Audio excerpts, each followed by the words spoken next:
Hi, everyone. Thanks so much for attending today. We really appreciate you taking the time out for your own life to expand and grow what you wanted to do with your own life. I know we're hearing more and more. What kind of motivated us was all of you, and hopefully all of you are on this call today because I think, when I look back with so much stuff going on in the world, all this uncertainty, bank failures, COVID, everything that we've had to live through all of this, you kind of go, what do you need to succeed in this world? Is it courage, intelligence? Is it recognizing your own patterns? Is it recognizing fear and realize you can actually work through that fear? So, today what we're going to do is talk about principles that'll help you succeed in the work optional life that you might want to do going forward and how you're going to actually follow that through. We've made it to a time in the world where things actually are going to change, and we've seen them changing, and we've seen them changing faster than ever. And people really, are uncertain about, where am I going? What do I want to do with my life?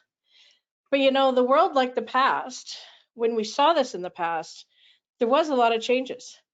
And if you can be prepared in your own life to say, I know what I want, what's going on with all the noise and the uncertainty in the world really doesn't matter.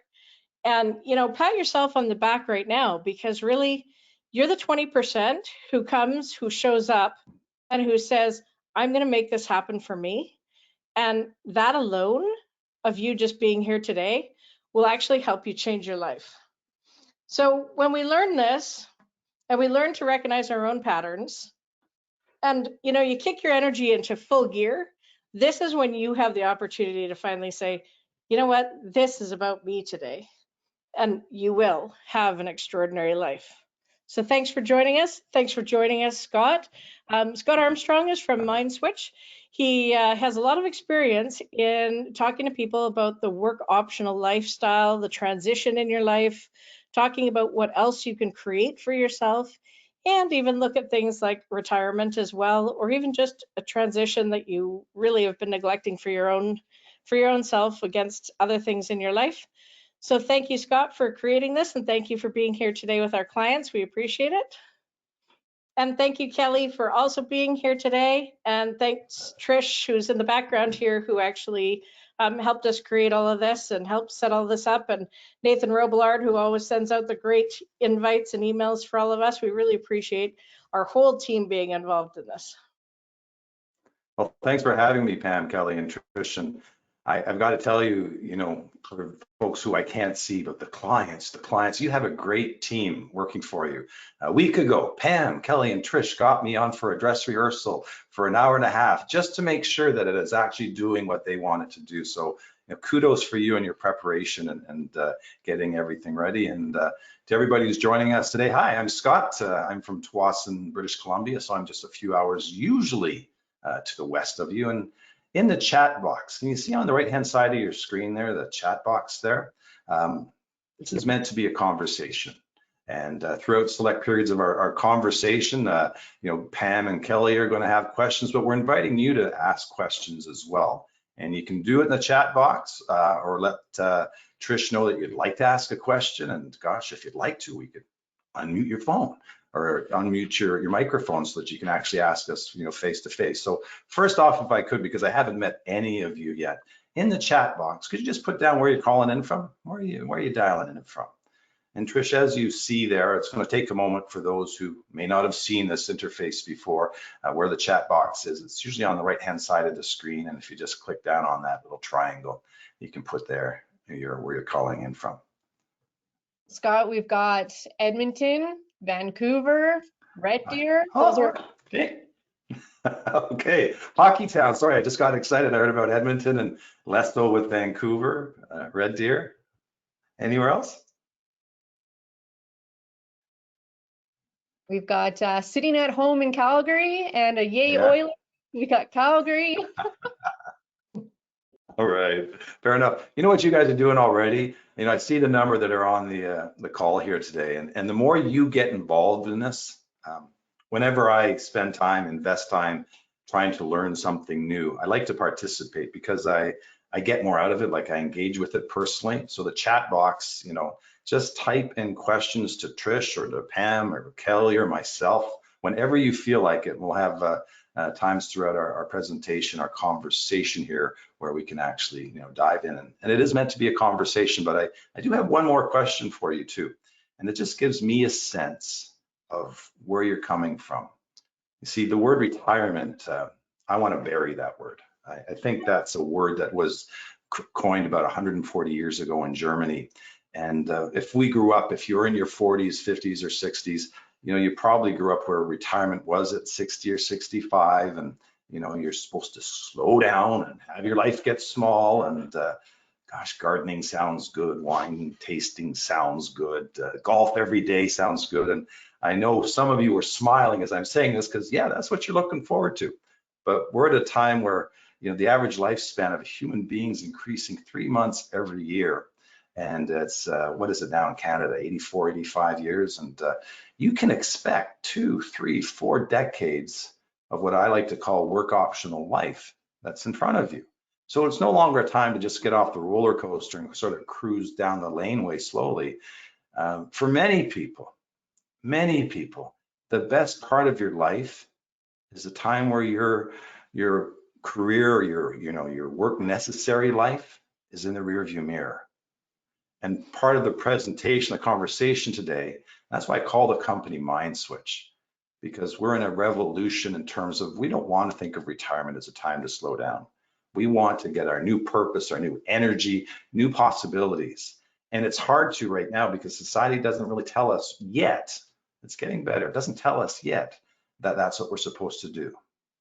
So that's probably the longest preamble to a question I've ever had. So I apologize. I'm very enthusiastic about what I like to talk about. But here's my question for you. Tell us in the chat box, are you retired, number one?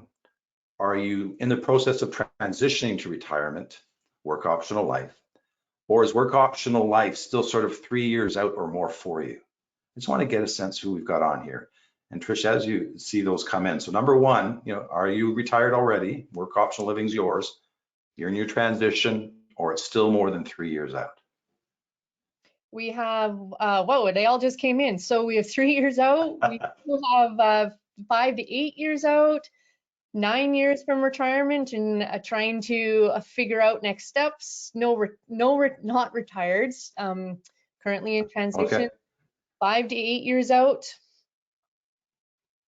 That's great. That's I wish I had your people's foresight to do this type of thing. I'm 60 now. I am in my work optional life, but if I was doing this when I was 50, that would have been an amazing thing. So kudos to you for actually investing. So my perspective on our conversation today is when you do transition, you're about to come into your best phase of life. Generally speaking, you have more resources, you generally have more wisdom, you have more freedom to do whatever you want. The hard part that's been missing up until the last couple of years, and it's just coming out now, is the image, the positive aging beliefs that you should be doing things that are full of adventure and vitality and stretching and learning, those types of things. And that's what we're going to talk about here today. At the end of today, what looks good for me, for you, is that we've given you a new set of beliefs that you can view your work optional life, okay? I want you to have that. I want you to be able to change your mindset. So with that, Trish, can we go to the next slide? Okay. Doesn't this look like the quintessential picture of retirement? I like to call it the honeymoon suite of activities. And this may have been for your parents, grandparents, maybe even have some friends who are still doing this. And what happens is, when people go to work optional living and they're handing in their keys for the last day, they're seeing their last patient, their last client, whatever it is, I can't wait to just get out and do what I want to do.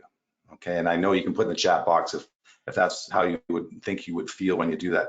I just can't wait not to have responsibilities to someone else's schedules, needs, and I can actually do what I want to do. And that's an awful lot of fun. But we call it the honeymoon suite of activities for a reason, because like a honeymoon, it tends to be very enjoyable, but temporary in nature. And I've had, I can't think of a single friend who's gone to work optional life and has stayed in that mode where golfing is what they wanted to do, or traveling is what they want to do, or shopping is what they want to do, or gardening is what, you know what I'm talking about, all those types of things. They're great stress relievers to let go of all that's built up in the past decades. You know, they get you owning yourself a little bit more. And Pam and Kelly, have you seen anybody in your worlds that's sort of gone on to that honeymoon suite of activities?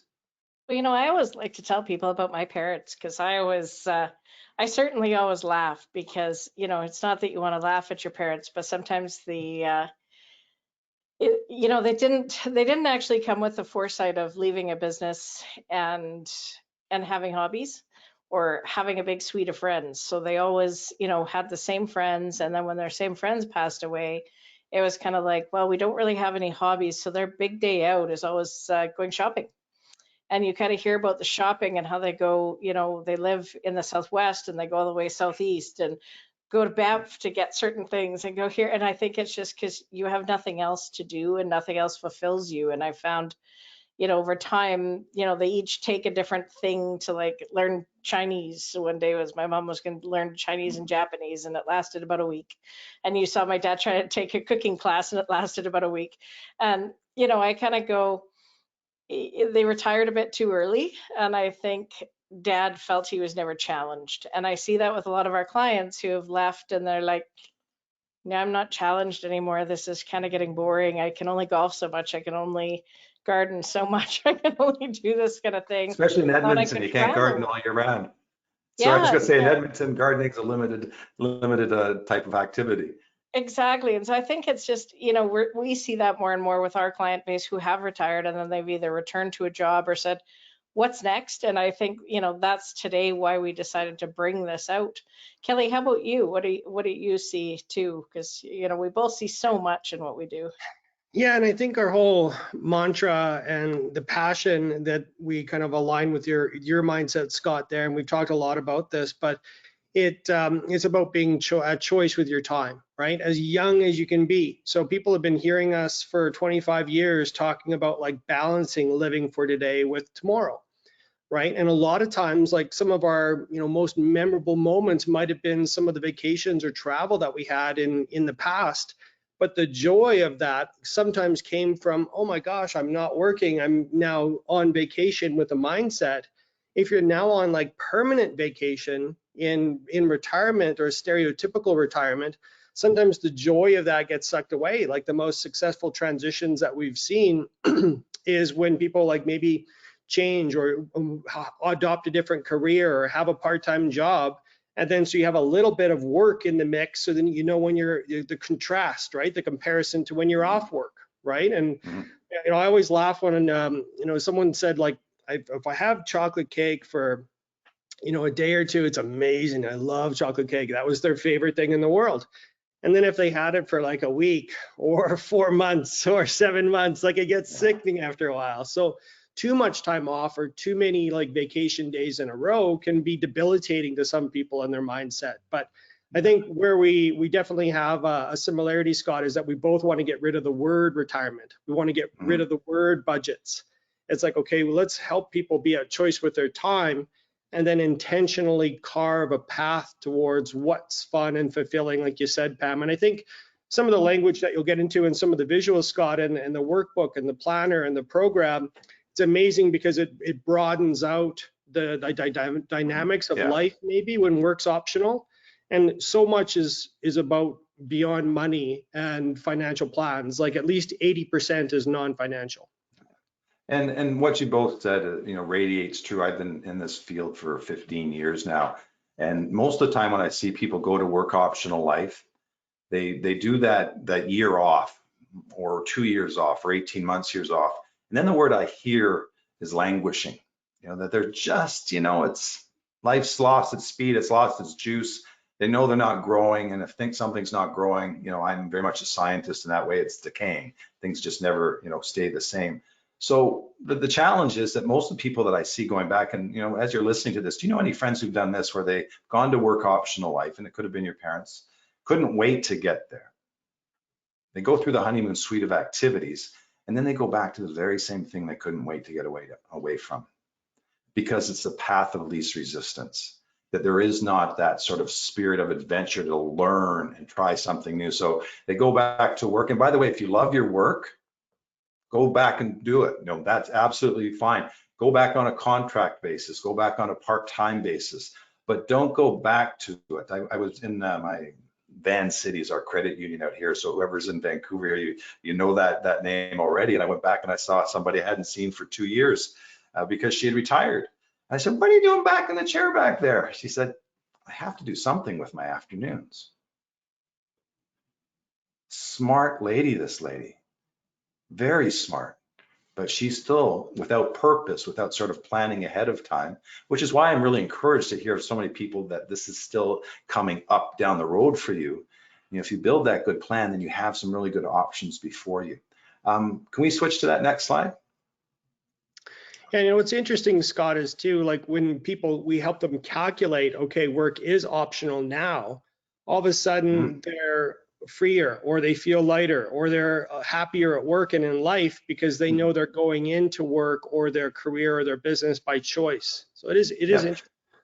And here's a new trend that's coming is people are going to work optional life earlier, but they're also working later. So as opposed to working full time from 60 to 65 or 70, wherever that is, people are sometimes going to part-time work in their 50s, but staying in part-time work for the next 10 or 15 years. That 65 is no longer that magical number where everybody stops work, because it's a good balance for them of purpose, of structure, of social connections, all those types of things.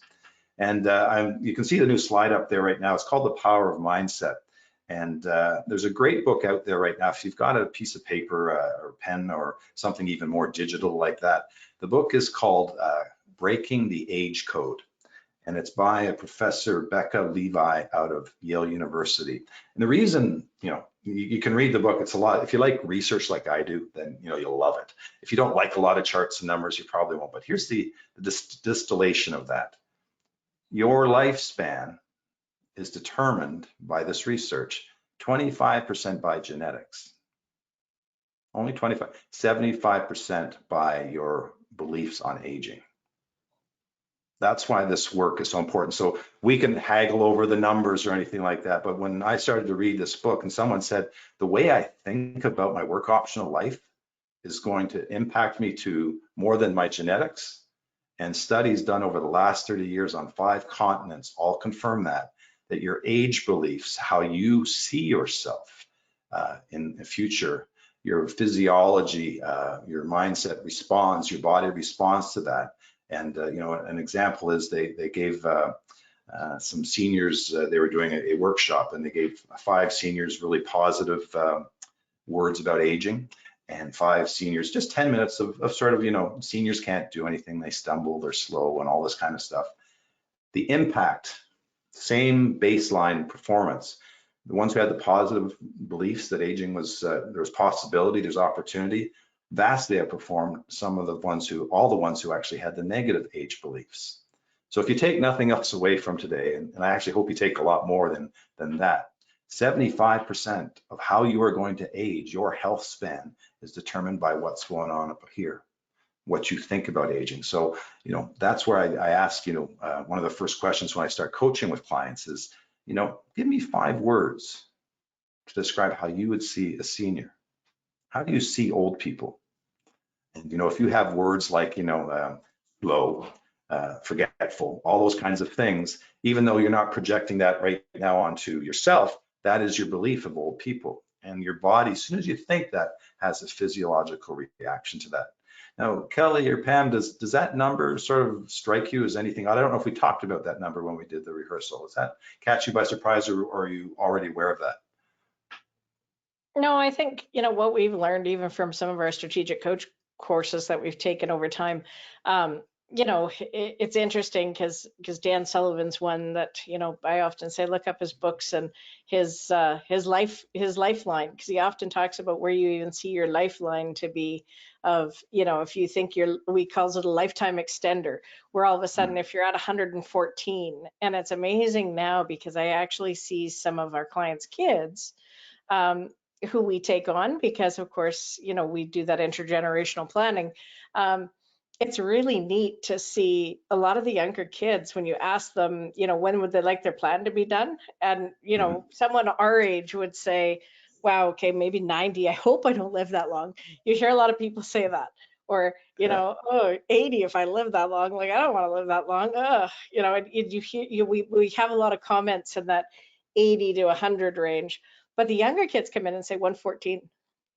And we've Yeah. seen a lot of 114s out of the young kids, and I'm not sure why it's 114 instead of like an even number of 105 or 110, but it's 114. Yep. You know, And for today, for 5-year-olds, 1 in 5 5-year-olds is going to be a centurion going Wow. forward. Now that's based on, current kind of thing. The other thing, Kelly, just as you give us your thoughts on this, there's also something called a compression of morbidity. And anytime I use that word morbid, it doesn't sound great, but this is really good actually.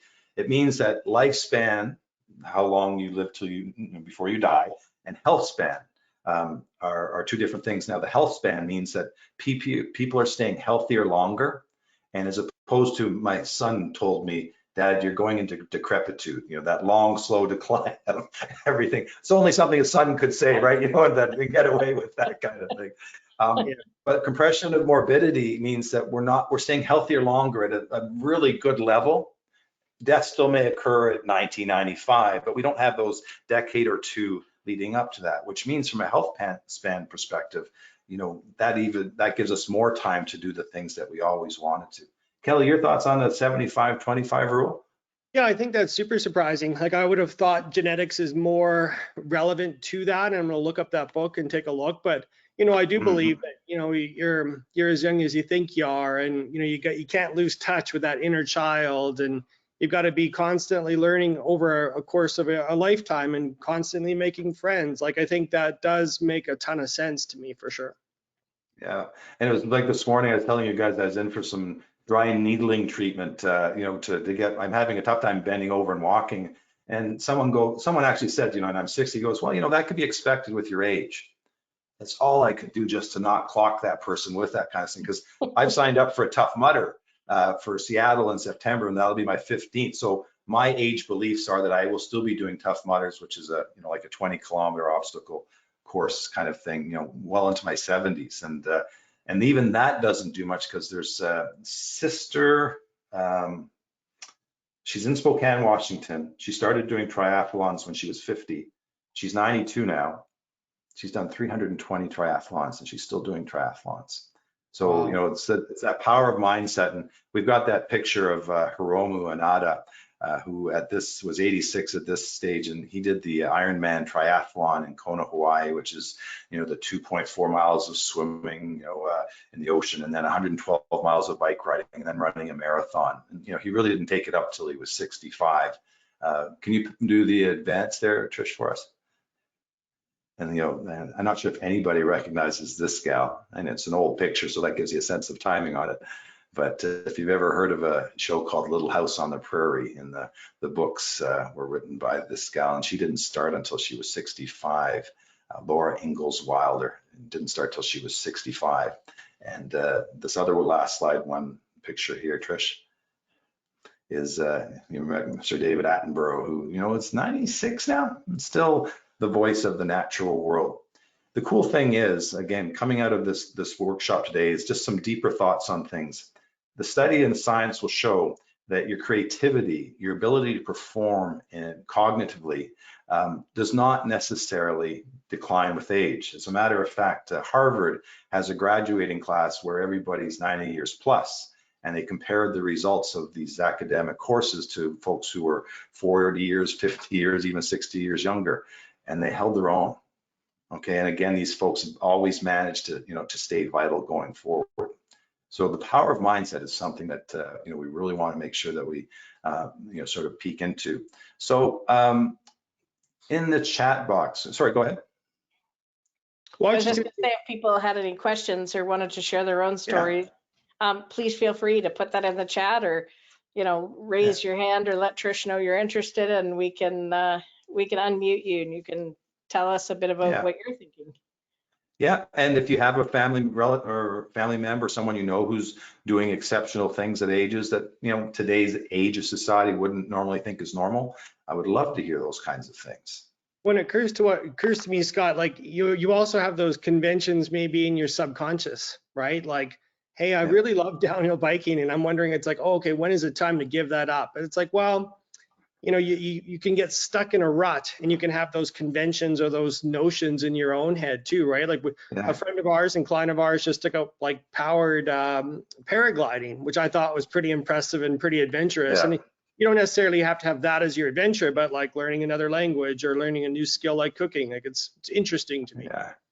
Yeah. And most of us, in terms of our dreaming, go far too small. And it's simply because if you were to take a look at mountain biking magazines, how many people are you going to see in there that are over 60? Yeah. And so you don't see yourself there, so you can't imagine yourself there. So there's a lot of baked in stuff that tells us we shouldn't be looking to do that stuff as we getting older. Yeah. And I remembered I tried to find an article, Scott. I thought it was interesting that I could tell the group they talked about people going to Harvard. And it was a lady's 100th birthday. And so they were celebrating her 100th birthday going to university.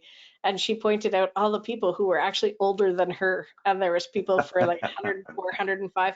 But when she was sitting talking, I was trying to imagine my grandparents. And I was thinking about some of our clients who even are approaching 90s and losing some of the cognitive abilities and slowing down. And Mhm. this lady talking for Harvard, and then she introduced all of her friends, and it was like almost talking to all my friends at my age, and just the intellect around it. I thought that was really interesting. I wanted to try it. I couldn't find the article for this session, but I thought it was really interesting when I was watching it on TV, because they were all just so mentally active, and they were joking and being hilarious, and you wouldn't have even thought they were anywhere near their age.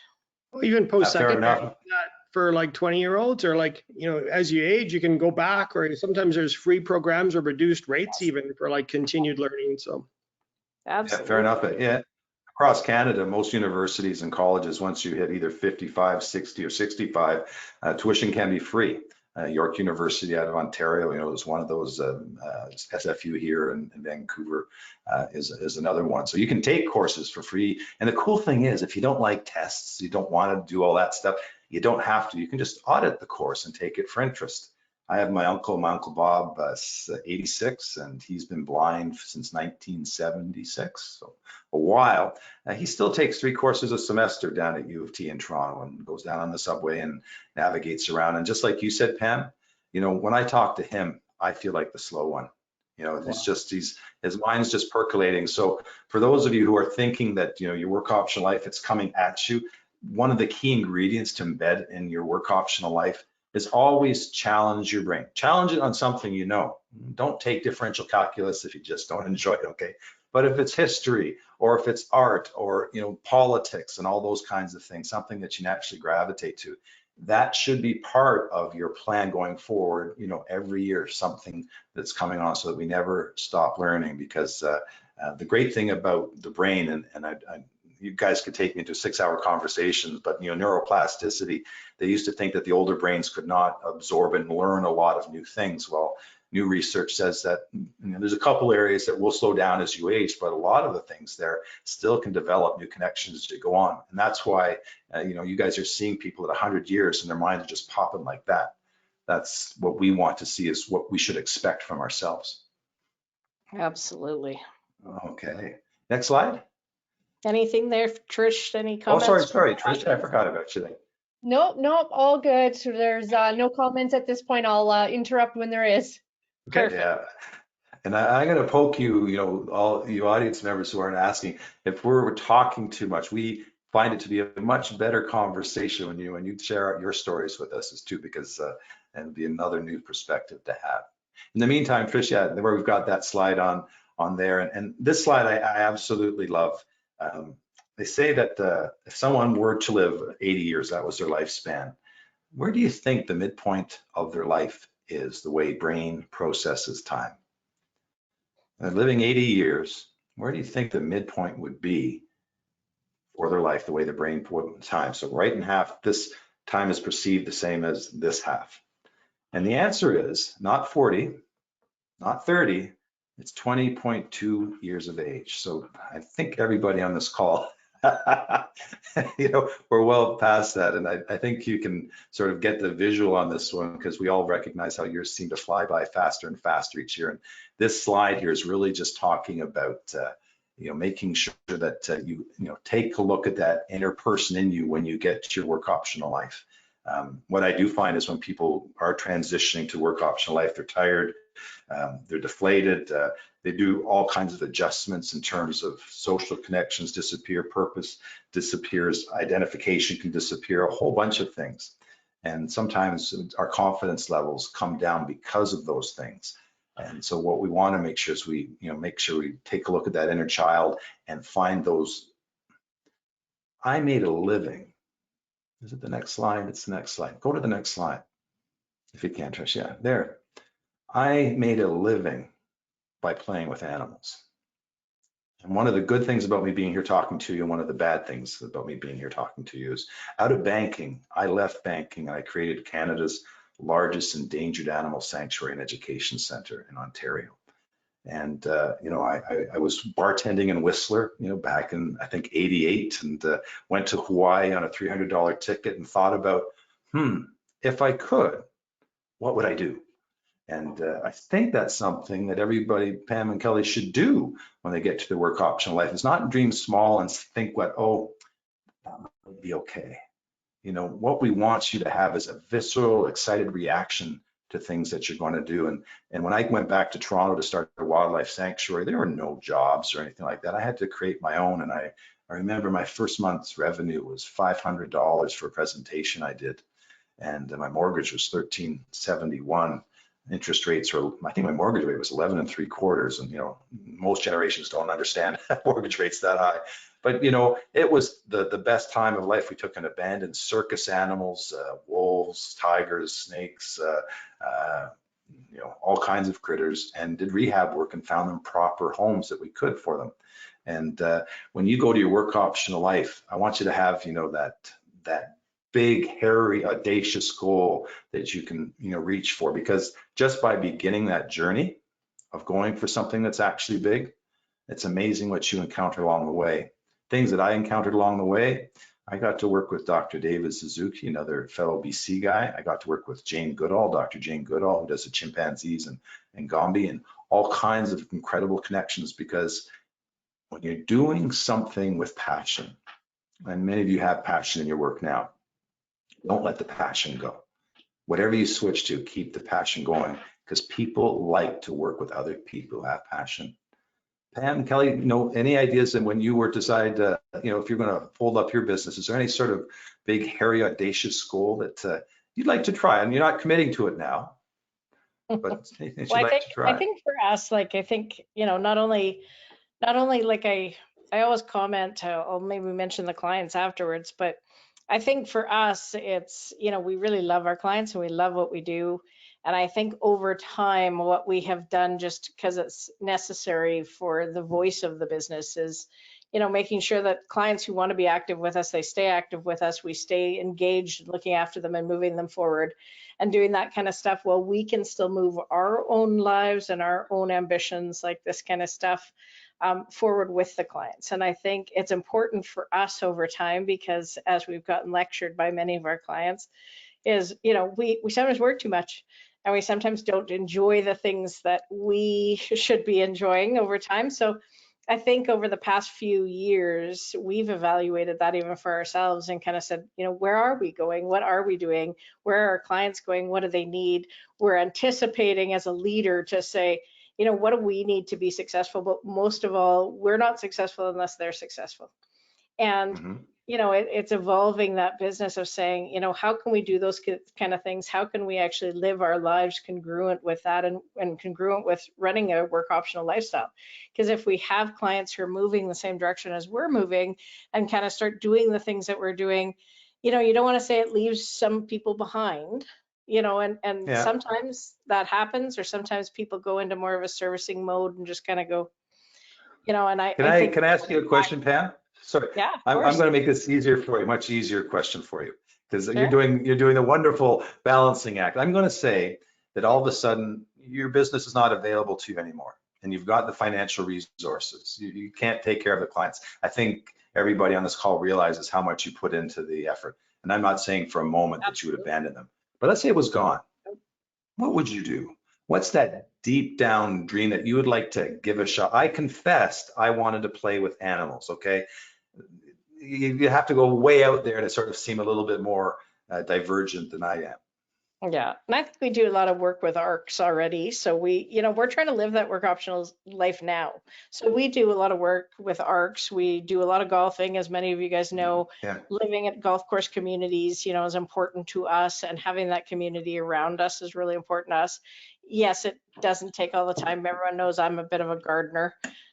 But my big passions, I love kayaking, I love hiking, I love getting out in the woods, I love doing those type of passions for sure. I've traveled through a lot of my life. I don't have a lot of travel passions, but would I go traveling more? Absolutely. How about you, Kelly? Yeah, to grasp onto the game there, Scott. Like I think, if I was forced away and you're on your adventures, absolutely, I'm gonna go and get scared by cage diving with sharks, right? That's still right there, right? But then Yeah. I've got this huge, long-term passion and goal for playing the guitar, and not, singing in front of a large audience, but singing in front of some sort of live group, right? That would be my challenge for sure. But I agree with Pam is that we're trying to kind of live by example, and we are kind of work optional, and we're doing what we love, and we're doing what we're passionate about. And I think, I always kind of remind myself that daily, like life is short, but it's also later than we think. And so it is interesting, like you don't have to wait until you're at work optional to ask and work on what you would do, right? It's almost like if you were won $20 million in the lottery, how would you change your time? Right? Well, maybe a lot of people can do that next year, right? There would be elements of like an extended 2-month vacation. How are you spending your time? Like you can build that into like daily life or set that up in advance, like you're suggesting, Scott. But just back to you, I suppose. Yeah. Can I interrupt? Sorry, guys. I got a comment here from Wade that says, "I'll join you, Kelly, in that shark cage." Yes. Excellent. I got 2 places. I got it all specced out. Excellent. Yeah, okay.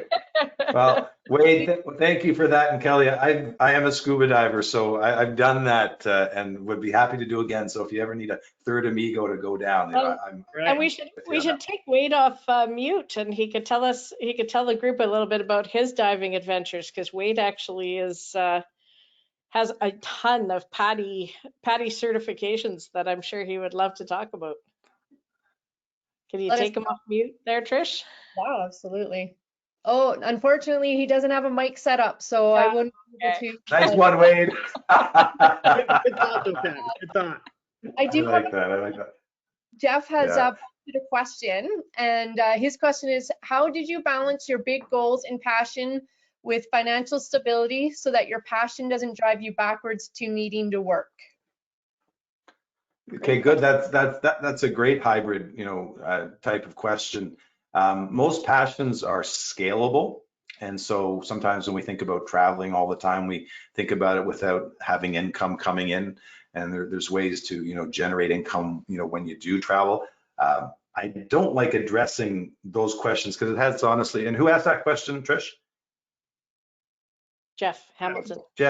Jeff, great question. And I'm not trying to sidestep that because I don't sidestep questions, but it's just it's a very vague kind of thing. So I think of the word scalable in terms of passion, that, if your passion is not a full-time passion, it doesn't have to be full-time right away, that you could actually scale into that and still have some work going forward.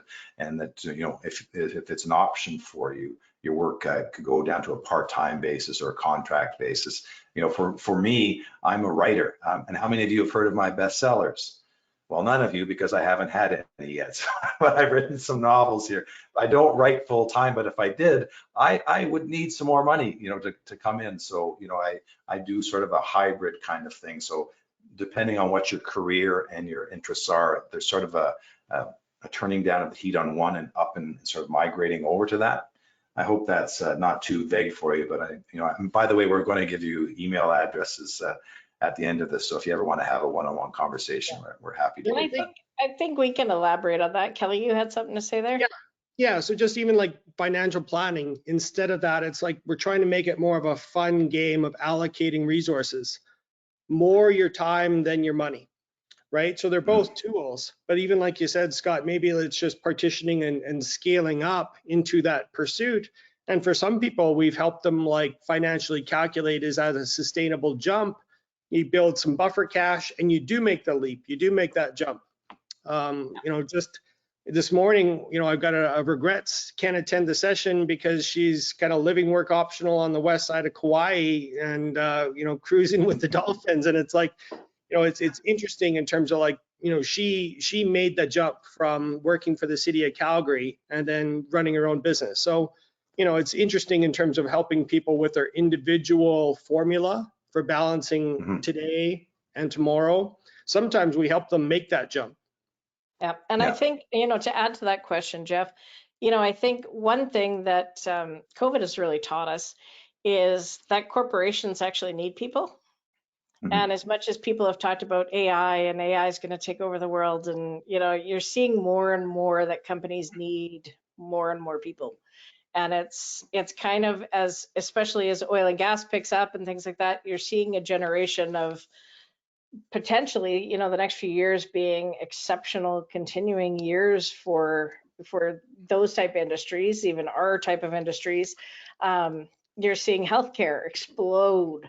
And the advantage to some of that is that the majority is going to start saying, just like the staff all did, hey, I don't want to go back 3 days a week, or I don't want to go back 5 days a week. I want to stay at home and work. Hey, I want Fridays off. Some countries are going to work optional, 4-day a week type things. But you're starting to see more and more pressure in all the industries where people are saying, you know what, I want to work 3 days a week.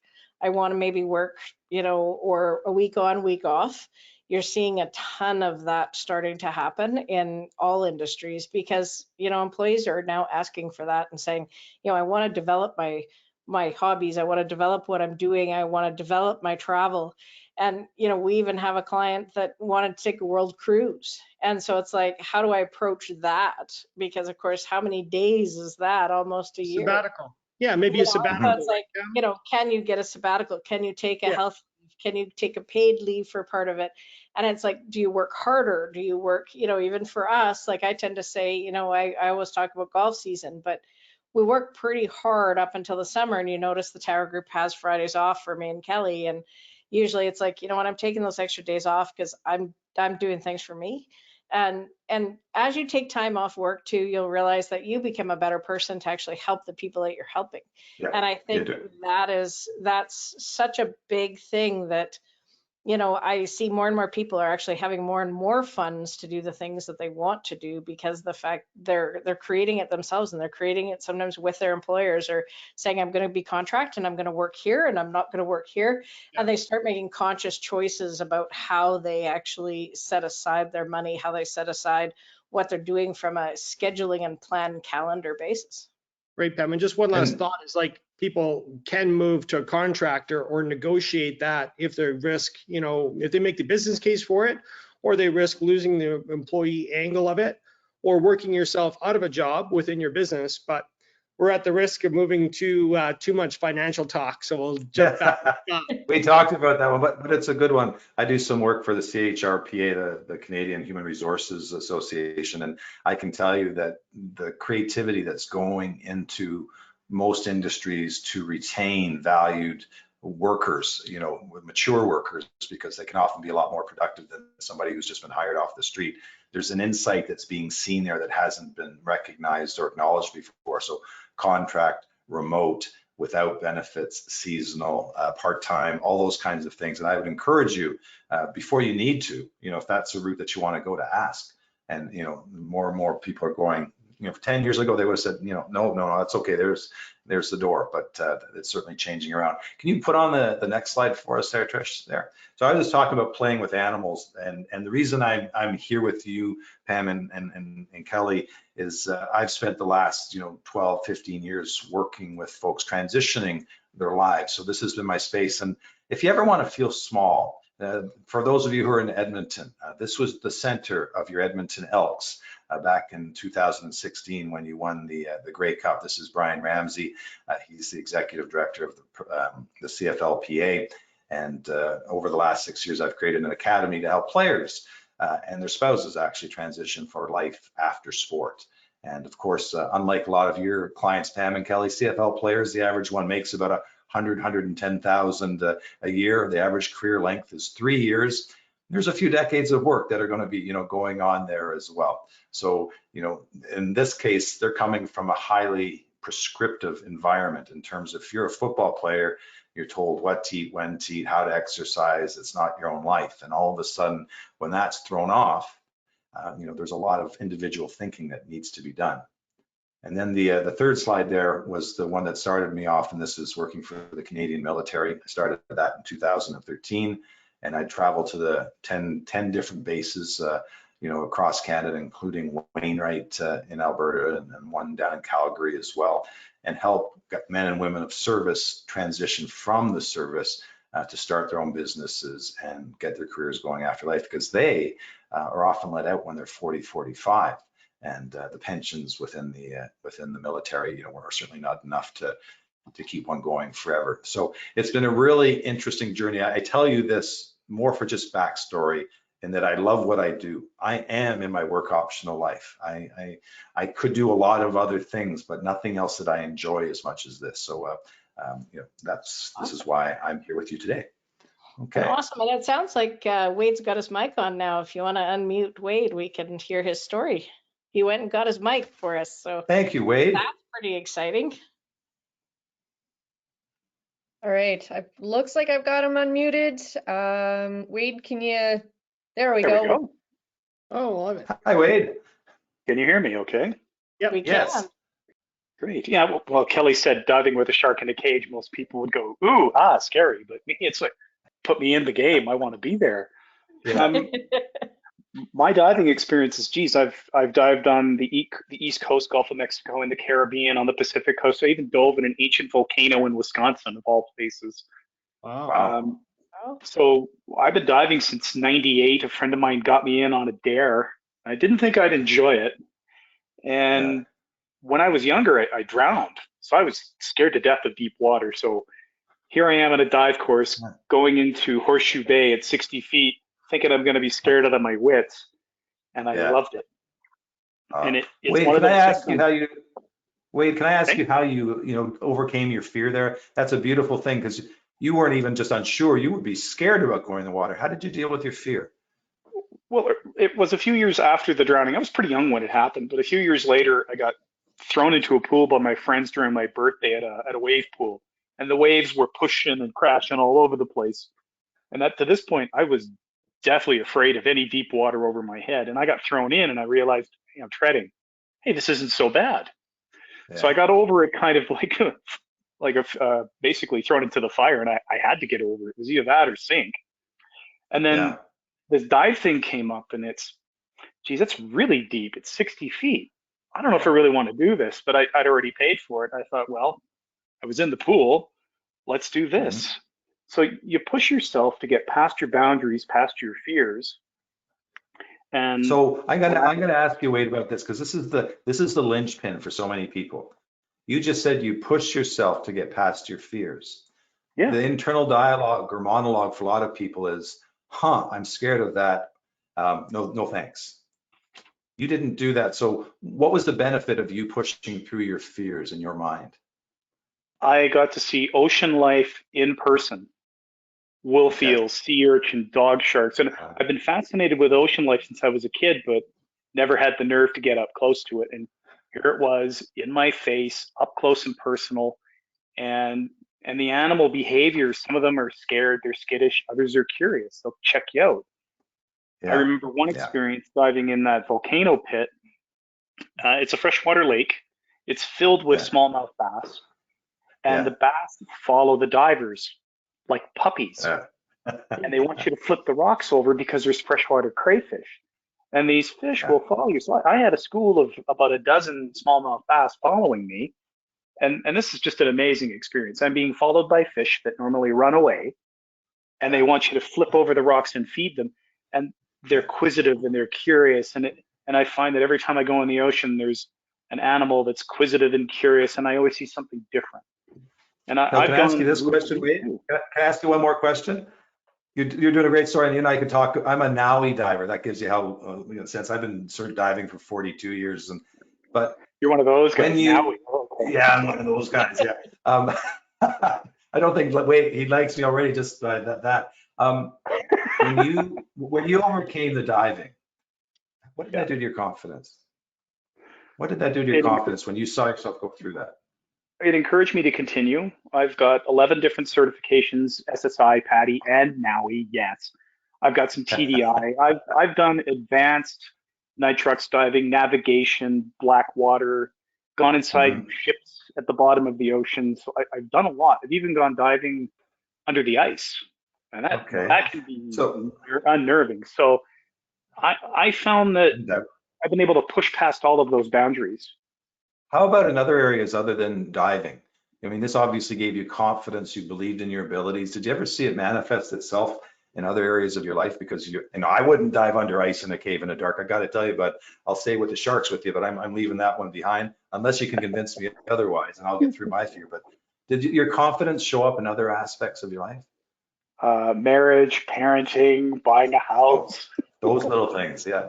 Some of them are pretty That's big. fantastic, Wade. Even shifting my career. I've shifted my career significantly over my life, and each time was scary, but I was out on top every time. So and Pam and Kelly have been through all of those changes over the years with me.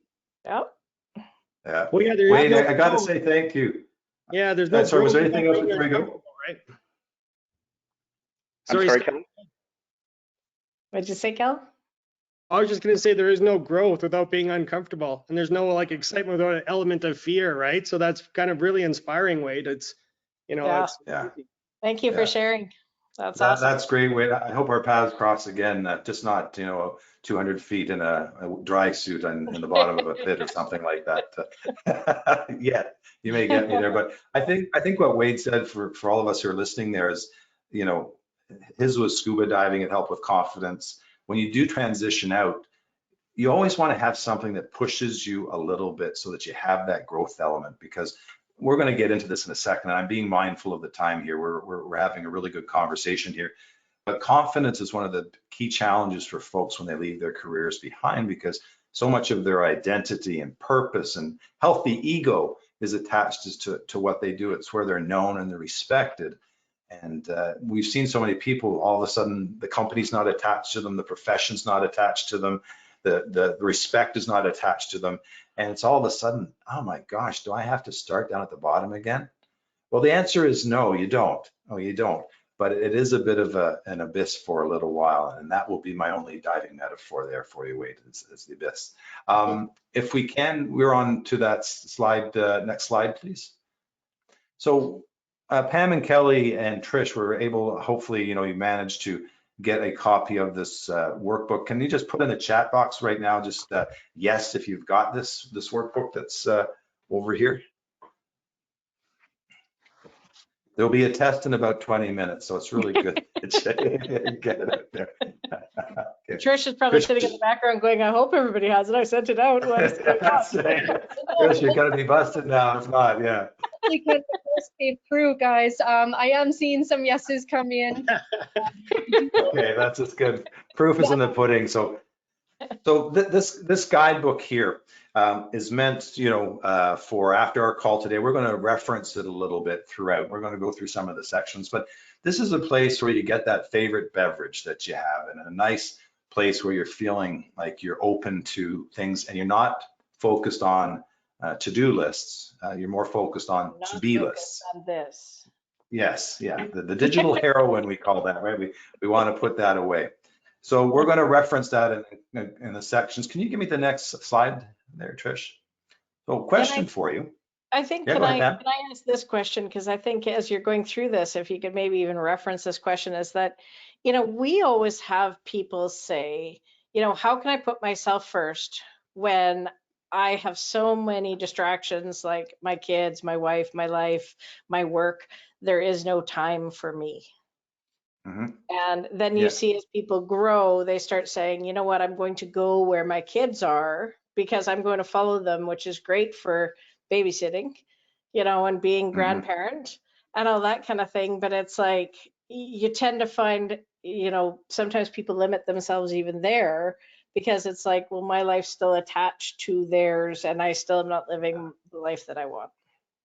I think, Pam, you actually answered that question about 10 minutes ago when you said something to the line that the Tower Group, you'll notice, is closed on Fridays because I presume that's a golf day. But that allows us to be better people to work with, right? Because you have that internal balance, going on right there. So, when it comes to planning things for yourself, people are really good at what I mentioned to-do lists. We're not really good on to-be lists. And to-be lists are the ones that actually provide that long-term fulfillment and happiness. And when it comes to your work optional life, if you're, a grandparent, you're a great uncle or aunt or whatever the family relation is, you still want to be parents. Those are all essential things. And I'm as strong a family person as anybody.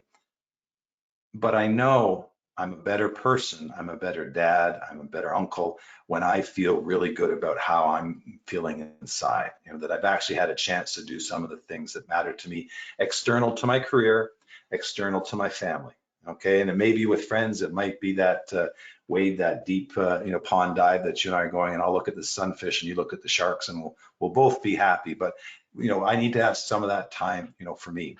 And I think in our rehearsal chat that we had, we talked about being busy. Remember that one, Kelly and Pam, where I don't have time to do these things? And Right. and I've worked with thousands of people, and I've never met anybody who says they have time. And I've worked with all kinds of professions, business owners, medical personnel, who are always short on time. And we can go through the semantics of different discussions on that, but here's where it usually ends up. You have time. You just haven't prioritized it. You have not made it something that you can't do without. And so, for a lot of people that I work with, we take, an hour or two every week, depending on situations, that is just time for you. It's not time to do something around the house. It's not time to answer emails or anything like that. It's time to do some of that vision forward thinking of, what do you want to be involved in your life in the next 5 or 10 years that currently isn't. And it's amazing how exciting that is. It's amazing how grounding that is. When I come out of those sessions, my kids and my wife, they know that it's a great time to talk to me because I'm not sort of caught up in that busyness of the moment trying to get the next thing off my to-do list. So if you're one of those folks who are saying, Scott, I just don't have time for this kind of stuff, I'm calling you on it. You do. And You I've just had have to have a clients, mind switch. Sorry? like some examples, I've had clients tell us that they've had their phone schedule a reminder for every Sunday at a certain time, right? Or, Yeah. other clients that, get up at 4 a.m. because they want that 90 minutes for exercise and meditation. And if that's not for everybody, the 4 a.m. wake up call, another example that Pam and I use is every 90 days religiously for more than 20 years. Thanks, mostly to the Strategic Coach program, but every 90 days we schedule 2 of our days off on a weekend to basically kind of look at the next 30 years. So what we call elevating our altitude to 35,000 feet and say, okay, let's take a look. Am I still on path for that long-term vision? And when it comes to doing this on the Sunday, a lot of the people on the call, you still have work optional life, at least on a full-time basis down the road. This is a great time to, if you're not already doing the habit that Pam and Kelly, are doing, it's a great time to build that runway for yourself. Because one of the most challenging things, when you quit anything that you love, and you've heard of people, when they try to quit smoking or drinking or whatever it is, and go this thing called cold turkey. Man, that's a cliff. And that's a real tough thing to get up and start walking in. But if you can sort of get yourself some momentum, the train's going out of the station, you're still working, and then you hand in your keys, but you've already got a course that you're taking, you've already got friends that you've met, you've got new interests and activities that are going on, then it's never a full stop motion. And I think that's one of the best pieces of advice is to try to avoid that, that full stop piece. Pam, does that answer to some extent what you're looking for? Definitely. And I think, we even have some people on this call that have needed to go cold turkey, from some of their work stuff due to health. And I think that's a big question too, is, I see at the top of your screen there you have vitality, and some people, it wasn't something that they could control. And you kind of go, what's next? What's next? How can we create this exciting what's next? Almost like I really loved in your Mind Switch book, you guys will all see this quote, is it says, imagination is everything. It's the preview of life's coming attractions. And of course, you guys would probably know who that is, but Disney, right? And we all think about the kid-like atmosphere, and everyone always talks about the magic of Disney.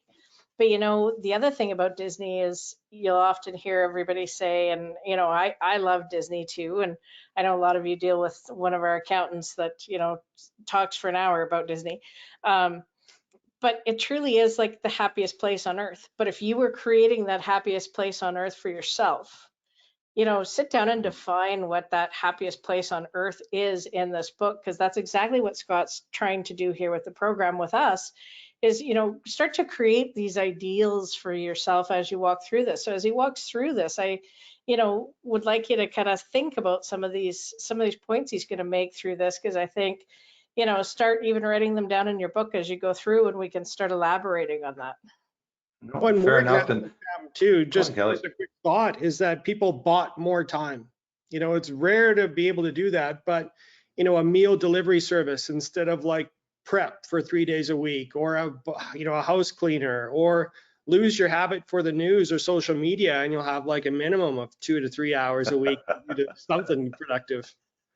Those are coming attractions in the show, and you know that, but I think it's a really good idea to get them out there early, that we are, you show me where somebody is in their life, and I can usually talk about their habits a fair bit, because we aren't just a place that we just arrived at today. There's been a long road of continuous things that we've done or not done to get us there. So we'll get there. But what you see before you is what Mind Switch, what I've crafted after doing the research, are 6 foundations that actually lead to a vital work optional life. Something that, not only are you happy, because happy is a temporary emotion. I'm happy I'm having that piece of chocolate cake that Kelly talked about an hour ago. I'm fulfilled when I help a BC Lions wide receiver who just retired find his next job with Lockheed Martin. That has an enduring feeling to me. And so happy is one thing, but it's short term. I want you to feel fulfilled in the long term. And the 6 areas, I'm just going to talk a little bit about each one of them quickly. We'll dive into them. We're going to have conversations with you when you want to come onto the air. But I'm going to ask you this question afterwards. Which one of these are you having, or do you anticipate will be the biggest challenge for you? Okay, so the first one at the top is vitality. And vitality is very much about taking care of your body, your sleep, your food intake, and your mind. So vitality just isn't all about the physical body in the sense, but it's, are you challenging your mind to learn new things? Have you got to that phase in life where I'm not going to learn any new software programs, or, I can't learn that stuff, and those kinds of things. So is vitality something that you think might be a challenge for you? Or, maybe the last time you went to, any kind of physical exercise, was in high school, and you only knew it as a credit on your transcript from high school type of thing. And I say that kind of fun because how many of you had to wear PE strips way back when?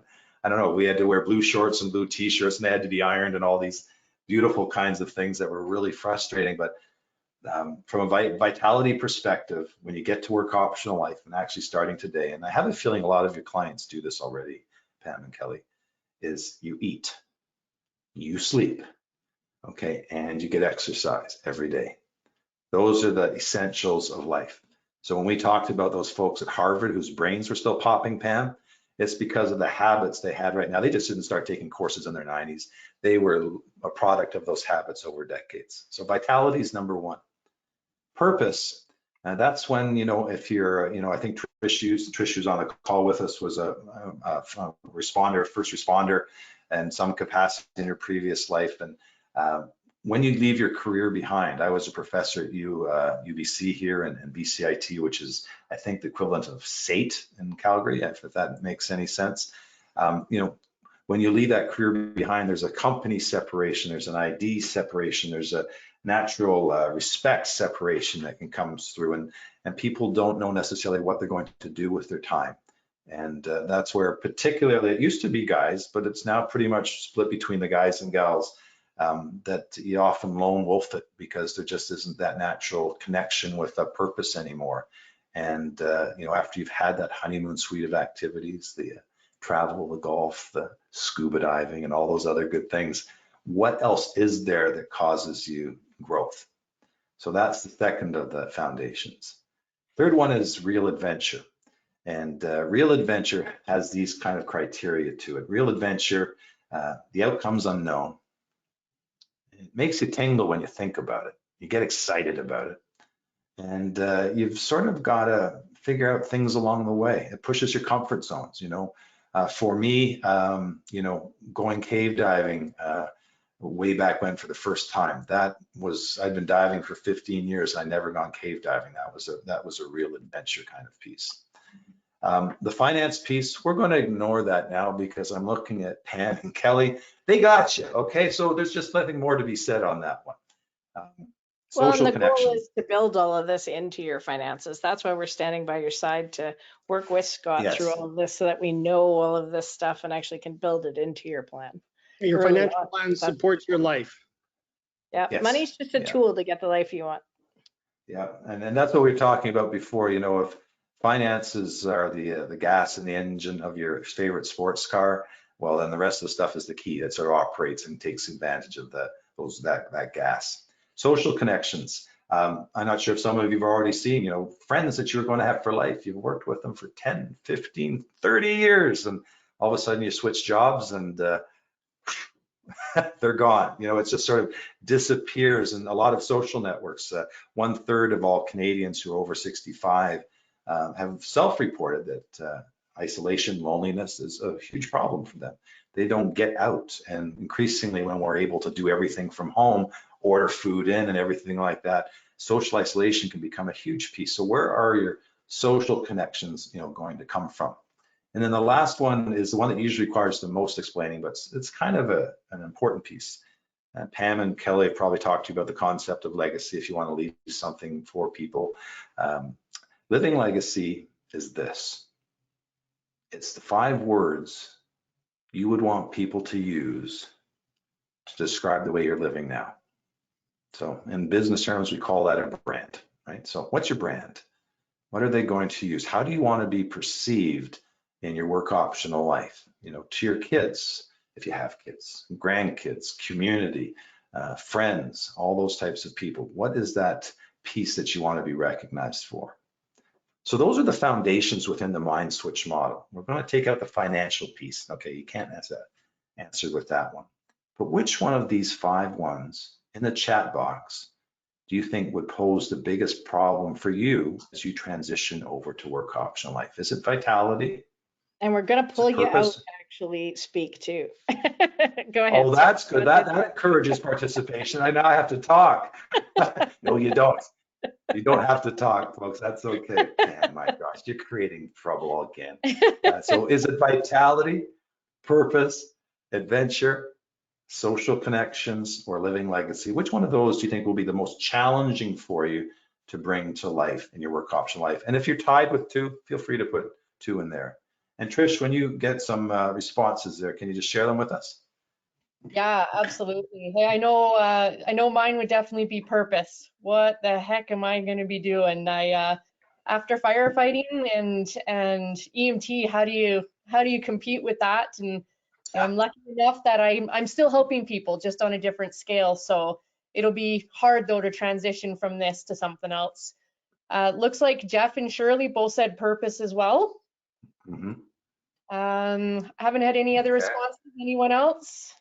And it's a big question that comes across because a lot of people, we've been brought up when we think about retirement, work optional life. It's, hey, if I've got the finances in place, the rest will magically unfold. And so what we're seeing, Trish, honestly, is a lot of people haven't given this a lot of thought. So if you don't have an answer right now, that's okay. Okay, but even if you have an inkling towards one of those 5, just put it in the chat box, just as a point of reference, so that when we go on with the rest of the discussion here, you'll have one that you go, yeah, I really want to pay attention to that. So as I put that in there, Tricia, any more in there? We've got purpose pretty much being the one so far. Yeah, purpose is definitely winning. We've got one here that says purpose, the challenge to bring purpose to a new phase of life. And Wade has purpose, but tied with social. Tara says social. So we're starting to see a split between purpose and social here now. Yeah. And I would imagine too, and I'm not, Oh, go ahead. sorry, go ahead. I was going to say, I could tell everybody about, like, I'm not a very adventurous person, although people see me as really aggressive and really great at, like, my adventures business. So it's like the more businesses I can create and the more things, like you guys are seeing more estate stuff. And it's like, oh, I create way more estate things with my business now, because it's like there's so many people who aren't informed, and we're all coming up on those ages where our parents are having to deal with that. So, finding legacy for me is really important. And so then I work on that. But I always like to tell everybody my funny story, because I'm not very adventurous. And so during COVID, I was like, I need to come up with something adventurous I need to do.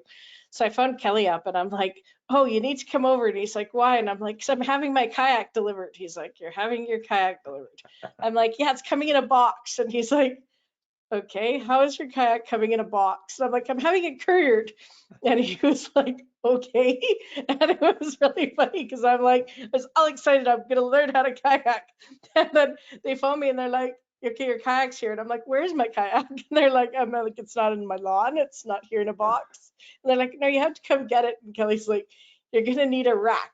And I'm like, I don't need a rack. I'll just put it in my truck. And I really like, that was it was an adventure getting my adventure, because it was like, I didn't even know you needed a rack to get a kayak somewhere. And Kelly was just like, okay, so then we had to take my car and get a rack done, had to go pick up the kayak, and it was like. Give her a ton of credit for taking action. I love it. She gets her destination, then she figures out how she's going to get there. I love it. That's a really cool thing. I was going to ask you, Pam, was that an inflatable kayak? Because then you wouldn't need it was a hard shell. It was in Old Town. I still have it, and I love it, and I'm learning more and more about it, and learning more and more what I can do with it and where I can go with it. It's kind of really fun. So why don't we go through? So go ahead, Trish. Sorry, I was just going to say, we had a couple more come in. I've got one here that says, I honestly don't think any will be a challenge except finances. And then another one that says, as we age, our circle of friends and family gets smaller. So who do you share life with? I got another one. I do have a dream, but I do need a lot of money to make that happen. So I guess it is finance. Resource Well, allocation. we need to talk to a few of these people about this. You do. You absolutely do. And I love the honesty that everybody's putting in here.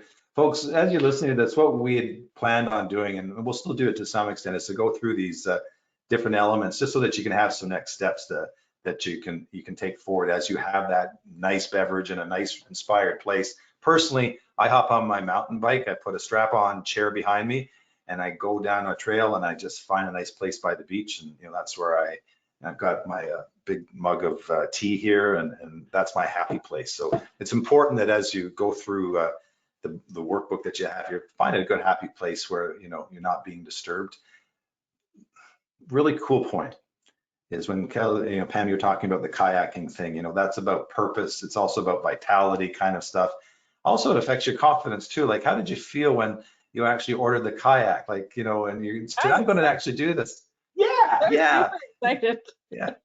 And by the way, excitement is not the exclusive property of those under 60, right? You get it all the time. If you're not getting excited about your new purpose or your new adventure, then you're not thinking big enough. It's just a litmus test. And each of us get excited for different levels of kinds of things. You can already hear my voice. I'm much more rapid. My face is more animated. I love this. This is my excitement. This is my growth opportunity. And that's what I want you to have for you. So if we can, Trish, can we go to the next slide? We'll talk about purpose, because a lot of folks have had purpose on there. Now you'll see on the bottom of the slide on your guidebook that has been sent to you, we're covering in a very light level the content on pages 6 through 10, on purpose on this one. And just know that in all the workshops I've ever done, purpose, hands down, is the biggest question mark. It's the biggest unknown. It's the biggest fear factor for folks who are going to transition to retirement. As a matter of fact, if somebody hasn't brought up the thought of purpose, I get a little concerned for them, because it usually ends up slamming them hard in the face a few years later when all those busy tasks don't mean that much anymore. So how do you go about, creating a new sense of purpose? We've identified that a lot of us are interested in that. So here's a couple of tips. You can do the retrograde piece, which simply says, go back. Remember when you're in your young years, your teens, and everything was possible. What were you dreaming about back then that you really wanted to do and still holds some value for you? That's one way. Okay. I went back when I started that wildlife sanctuary and said, I was in my late 20s. I wanted to work with animals, and it was still valid for me then. Trish, I also wanted to be a firefighter. I got to tell you, when I was 50 and thinking about this, I didn't want to be a firefighter anymore. Sorry. So some of them fall off the rails, but sometimes there's a nugget of alignment of values, and that's what really purpose is. It's those things that you have, those things that you really value, that all of a sudden align for you, and the power of purpose. So that's one way. Another way is you create what I call an interest radar. And an interest radar is if you've got you're not really latching on to anything. This is the one time I'll say, use this with a voice memo on there. Well, that's Whistler skiing, by the way. That was 3 weeks ago. And yes, I still wear, I'm not sure if you can see it, I wear a onesie ski suit. So obviously fashion. If I ever offer you fashion advice, please ignore that. Now they're back in Times Square. Now they're back in trend. So, I'm not at Whistler apparently, but I don't know. But with an interest radar is, or you keep an old school, book and paper, and anytime something, you carry it with you. And anytime something interests you, you can be out walking around, you're driving around, you're, visiting friends. And when you have that lightning bolt, well, that's interesting. If you see it as interesting, record it. And then over a period of 2 or 3 weeks, you're going to create this list. Now, in my phone, I use OneNote is my one here, and I can just speak into here, really interested in, I'm interested in painting. And like many people who, go to work optional life. By the way, some of the best creative works that are ever produced are done by those over 60 years of age, written, artistic kind of stuff. So if that creative piece is kind of trying to find a home for you, please, encourage it. But on that OneNote, after 2 or 3 weeks, you might have 20 or 30 items there that have caught your attention. And what I simply do is I put them on my computer and I start to look for linkages of things that were actually interesting for me. What was it about it? Was it social connection on this one? Was I helping somebody? Was it the physical aspect? And that can lead you down the pipe to find things that are a greater purpose for you. So purpose doesn't have to be paid work. Purpose can be volunteer work. Purpose can be, an activity, an expression of creativity along the way. You can have a purpose separate from your work. If you were going back on a contract basis or a part-time basis, you can have something that is not your work, that is your purpose. But it's your purpose when you get up in the morning and it's one of the first things that pops into your mind. Okay. Otherwise, it's an activity. And for some of us who've had work as our purpose, and we strongly identify with that. I strongly identify with what I do. It's easy. But if someone's had a career, and it's been a good career, wouldn't trade it, but it's something that you can live without, then we have to find something else that's going in place of that. So go back to your youth, think about it a little bit, create an interest radar. There's great books out there too, sort of like, this one, if you haven't seen it, 100 Fun Things to Do When You Retire. Just sort of, fire hose yourself with different ideas, and maybe it's education for you. If you're, I love riding motorbikes, so I take a motorcycle mechanics course, not because I'll ever really fix my own motorbike. I haven't got all the stuff for that, but I'm just really interested in those kinds of things. Keep the learning going. If you have an idea of that before you actually hand in your keys to your current career and move on, boy, from a stress level perspective and a health level perspective, that really reduces it down. And then one final thing, and then Kelly and Pam, I'd ask you, it doesn't have to be one known entity. You know, it doesn't have to be a definitive thing. It just has to get you moving in this direction, that I'm now interested in pursuing something, you know, in you know, maybe I want to work with wildlife, or maybe I, you know, want to do some volunteer work at a shelter, or I'm interested in police forces, or I'm interested in school. You don't have to have that final destination, but what you want to do is take steps in that direction. Can I invite Scott, Kelly, Pam, your thoughts? Yeah. Yeah, do you think, sometimes does it relate back to like your personal brand? Like, I find that an interesting exercise. Like, if you pick 5 words that you want people to know you for, like, do you find sometimes this links back to that? It can. The purpose can be really individualistic. So I have people who are really interested in, don't ask me to define this word, but mechatronics, computers and engineering going together. That is their purpose. They get up every morning wanting to design new circuits to automate different things. You know, they're known as that, but that's something that's more insular for them, as opposed to somebody who may want to do volunteer work and, you know, wants to be seen as the volunteer, you know, help people, that kind of thing. So it's, I'm not trying to be vague on you, Kelly. It really depends on, is it an individualistic purpose they're going for, or something more of a group? Okay. So with that in mind, and Pam, I want to have your thoughts on there. Trish, if there's any comments about purpose coming in from the audience too, feel free to give them to us. And if anyone wants to chat or ask questions, just put me and Trish will unmute you, and we'll do that from there. Okay. That's great. So I've got a story, you know, if you can go click one more time there, this is a guy who actually lives in Tsawwassen. So I'm not picking rock stars. I'm not picking the Oprah Winfreys or the Richard Bransons. I'm picking local folks because that's us. You know, that we're in our communities. And this gentleman's name is Herman Glockel. And Herman grew up in Austria and was part of World War II as a child. And he remembered hunger as being a big part of his life. And one day he received, I imagine it was several days, a food hamper of food. It made such an impact that when he emigrated to Canada back in the late 1970s, he set up this, it's not a business, it's a charity, it's a purpose, it's a cause. It's called Food on the Corner. And he went to all the different grocery stores here in the town of Tsawwassen and would get their abandoned breads and meats that were going to expire in the next week. And every Saturday, he had a nice van where he would drive down to Vancouver East Side. And I know there's a couple folks here, you know, on the call from Vancouver, and do what's called serve food on the corner and provide, you know, 100 to 200 hot lunches to everybody who was in need of that. And that became his purpose. It was purpose. It was a Saturday type of thing. He still had his full-time job, but it's something that was deeply aligned, that somebody at a very key juncture in his life had shown he and his family charity and helped, you know, get them through those types of things. And for him, that activated something to go forward. And the reason I brought Herman as an example here is a lot of times when we think of purpose, we think of things that are self-focused, you know, things that really we just do. And again, in that book called, you know, Breaking the Age Code, it validates what people have thought of for a while, is that if your purpose includes and helps others, the benefits to you and to everybody else are multiplied, more so than if it's just something that's insular. Okay. So Trish, I'll come back to you if there's any questions on purpose, or Pam or Kelly, before we slide on. Yep. And each year, you know, I think, sorry, Trish, go ahead.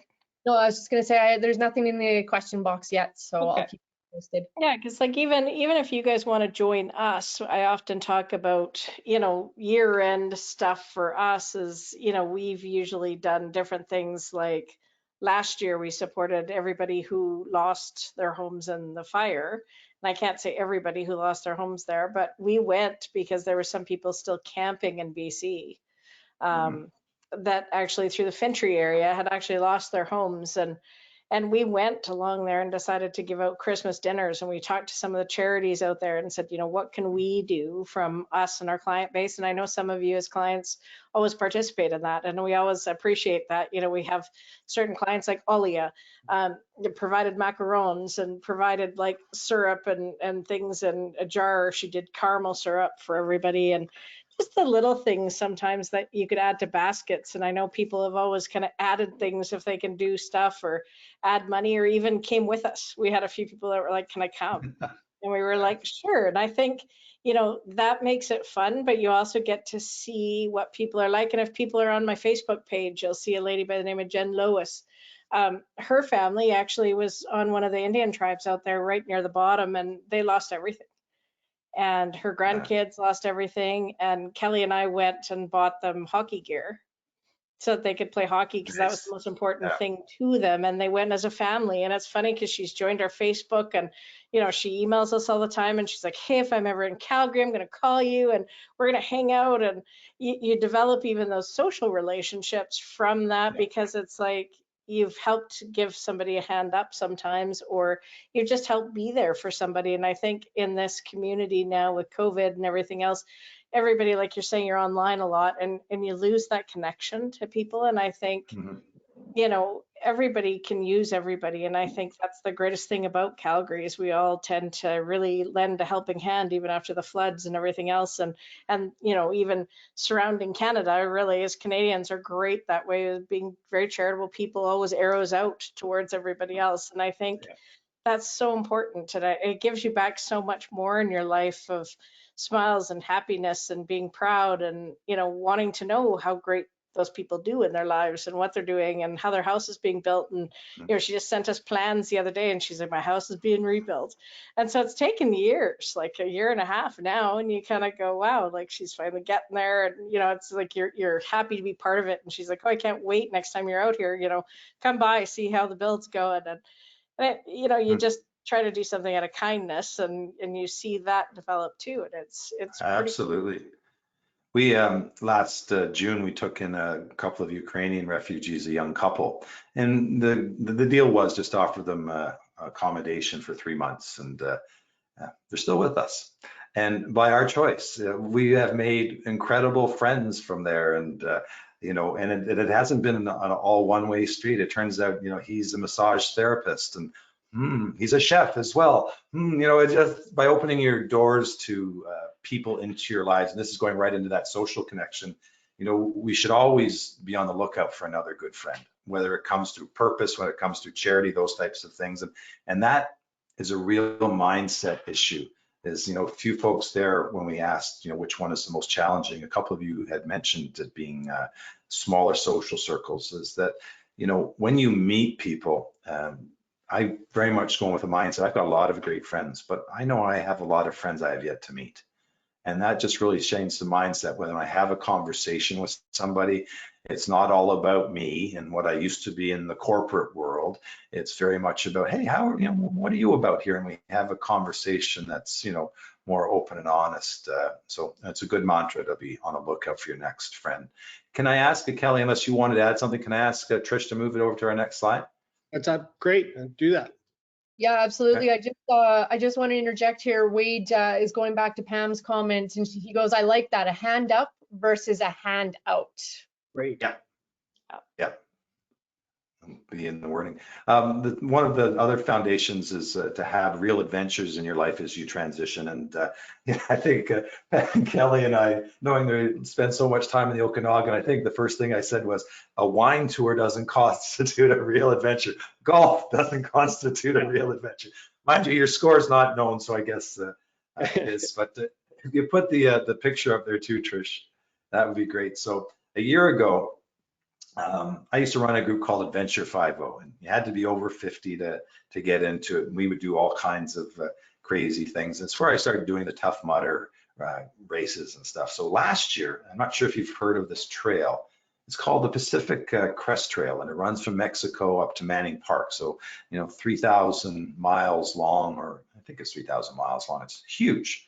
And so 3 friends and I decided to go down and hike a section of it last June. So this picture here is like 9 months old. So we went down at the end of June. Why was this a real adventure? We did the planning, guys. You would have been proud of us. Meal caches, where we're stopping, everything was planned out. 3 months of planning, and we get down to Oregon, try to go to our trailhead, but some rancher had actually bought the trail. So at that point, we could no longer launch where we actually wanted to launch, and it did have a friendly Oregon sign that said, "Trespassers may be shot."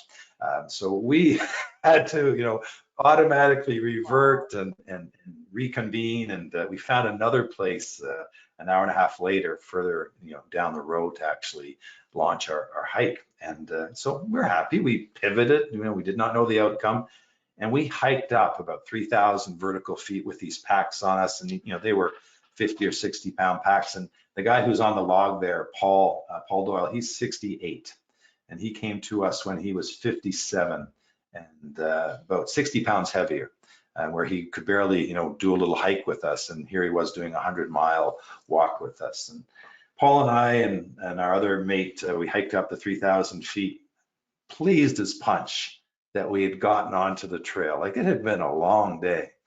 And Paul brings out his GPS unit and puts it out and goes, "We're on the wrong trail." So number two, Kelly, Wade, don't go, hiking with me, because I will get you lost on that. Next day, we have to hike back down to 3,000 feet, go up, we find the trail, and we find the Pacific Crest Trail. We find the trail markers. And then around lunchtime, little pieces of this white stuff start appearing in the forest, and go up another 20 minutes, and there's 4 feet of the white stuff. There was snow. 4 feet of snow in the forest at the end of June. And so the hike that we wanted to do, couldn't be done. We weren't prepared for winter camping, but we stayed up there for the 5 days and did all our day hikes out there. And the reason that was a real adventure was, it pushed us physically, it pushed us mentally. We didn't know what one day was to the next. And that's where, when you go to work optional life, and you try new things like Wade did with the scuba diving and Pam did with the kayaking, when you learn something new through real adventure, and by the way, real adventure can be going back to school. It can be a lot of different things. That gives yourself confidence, a huge boost. And when you have a confidence in one area of your life, isn't it true that all of a sudden some of the other things that looked like really big problems, like you're on a roll, like, world, bring it on, I got this kind of approach. And that's what this, adventure on the Pacific Crest Trail did. It also showed us too that I did not know you could cook home fries and use peanut butter as oil. That was my big cooking insight, in case we have any chefs there. We ran out of cooking oil. We're going, how do we cook home fries without any oil there? Well, apparently peanut butter makes a good piece. We did our 100 miles, just wasn't in the way we thought, where we thought. And we had to do all kinds of pivots along the trail. So when I work with people, I like to look in their calendars, and I like to say, so when's your next real adventure? So Pam and Kelly, if I was to look in your calendars now and sort of see something, remembering a real adventure makes you tingle, you learn something, and the outcome is not completely known. You don't have to answer this. You can plead that you don't want to, but is there a real adventure in your calendars right now? Absolutely. Yeah. Well, and maybe as nerdy as we are, one adventure that we're committing to is writing our first like mini book, and we signed on to someone to help and facilitate with that, and a deadline for that, an event for that. So yeah, it's pretty exciting. Very cool. And that's what we always want to have, because it's really these real adventures that we live for. Like, because there's just huge satisfaction when you came out and did this. I've got 2 arthritic knees and an arthritic hip, and I was told 6 years ago I won't be able to do much hiking or walking. And I just, you know what I told the medical community about that? I said, how do I strengthen things around here? How do I compensate for that and keep going? And that's what we need, the kind of attitude that we need to bring forward when we get into our work optional life. That, we do get older, but this body, this mind is still capable of a lot of things. It just doesn't cough it up as easily. So sometimes we have to work a little bit harder to go forward. Trish, is there anything, in terms of comments on real adventure? Does anybody, listening have a real adventure plan that you just want to share with us? Wade says, I think golf is an adventure with one's patience. And I know he'd like to share a photo. Unfortunately, with the way the program's set up, we won't be able to do that, Wade. Sorry about that. Anybody else have any adventures come up? I currently am working on an adventure right now. This is my first year preparing the entire soccer program for our community. And I haven't had to organize 150 people in a very long time. And I'm learning, and it's very uncomfortable. And I'm already seeing where I can improve next year, but that's only going to help me grow. So I'm excited just to get to the end of the year now. Good for you. Fantastic. But I can think of 100 examples that our clients have given us through real life, right? Like we lose our mobility quicker than we think. We lose the ability to travel, like from like a health insurance, accessibility quicker than we think. And that's what they remember most. And that's what we have in our highlight reel, our highlight book of how we've helped, you know, clients get what they want out of life, is those Disney trips or like Machu Picchu. And it's just so inspiring to hear from our clients and help them achieve that, right? So if anything, you know, do it and schedule it and book it and go sooner rather than later. And, you know, our clients know that we feel like that, but often financial professionals say, no, defer, wait, save. And the opposite is true. And I think one of our clients who even hiked one of the biggest peaks there in Machu Picchu, and Marie, that was going to be on this call today and is going to be listening to this video, so I'll mention her story, but she started actually becoming slightly unconscious as they got to the top. And she actually showed us all the videos because her friends that she's with, also our clients, helped carry her up to the top. And she was kind of still with it at the top, but everybody, like even all the Sherpas that they went with, actually had to carry her back down. And so they show the pictures and she's kind of hanging off of them. And she was being carried down, and she shows everyone those pictures, and she's like, what an achievement this was. And some people would go, wow, you know, you didn't achieve anything, or you passed out at the top, or, you know, and I said, what an accomplishment that is, because, you know, they're reaching work optional lifestyles right now. And it's like just the shape and the ability and the, you know, you have to be in shape to do these things. And you know, they did it, and they did it successfully, but they did it together as a team, and that social connection and everything helped as a team to help get everybody down safely and do all that kind of stuff. And you know, the first thing they all said to me is, well, we're going back, we're doing a big hike in France next year. And so it's kind of like confidence. You see that, and it just kind of keeps going as the confidence happens. And so it's pretty exciting, right? So very cool. Well, this landing story. This is a good segue into, just if you can go into the vitality slide next, Trish, that'd be great. Hey, looks like Gail might have a question. Gail, I'm gonna unmute you. Just let me know if you still wanna. Yeah, we're quite open to that, Gail. Please. Perfect. Hi, Trish. Hi, Gail. Hi. You know, Hi. This has just been an awesome presentation, and my husband and I are retired. And it's just so interesting to hear all of the different viewpoints and aspects of looking at life. But there is something I have to say, that I have a special card that I look at every once in a while. I should look at a little more often. Because we're losing your audio, Gail. Do you have your finger on maybe some of the speakers? No. Oh. I'm still here. Okay, go ahead. Anyways, the quote on the card that I love is, do something every day that scares you. Mm-hmm. Yeah, do something every day that scares you. That's a great quote. I know. Absolutely. That's a growth mindset one, Gail. And what are some of the things that you've done recently that have scared you? You know what? I should look at the card a little more often, and maybe I'd pay more attention to it. Oh, that is great. And that's a great piece to do, just to, you know, if you haven't been uncomfortable once today, then you perhaps haven't got all the value out of the day that you might have. It doesn't mean you have to do anything that's terrifying every day, but you know, good on you for that. That's true. Live life. Very cool. Great. Well, thank you for that. Thanks for coming on. I really appreciate that, Gail. That's really good. We're on that vitality slide next to, and you know what you were talking about, Pam, with the gal hiking the Machu Picchu and those kinds of peaks too. Vitality, you know, when we're talking about vitality, we're talking about physical vitality, mental vitality. We've talked about that a fair bit already. And if you can put on the picture there too, Trish, that would be great. This is a picture of one of our groups, you know, doing the Tough Mudder kind of piece. And, you know, you talk about fear, Gail. Borderlines for me, I'm calling myself stupid because if you've ever done the Tough Mudder, you intentionally shock yourself. You actually crawl through mud and water, and there's these little live wires over your head and stuff like that, but it gets you moving through. But it's amazing when you have other people doing it with you, how quickly you will go through those kinds of things. And we trained 6 months for these kinds of things, and this is about 5 years ago, so I would have been about 55 doing that kind of stuff. But the vitality piece, here's a couple things, and I know we have folks in a variety of professions here.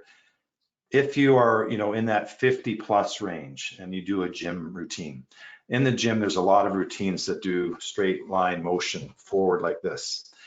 Make sure you're doing side step motions and to keep your lateral balance going too, because the number one cause of death in Canada is for those over 65 is falling.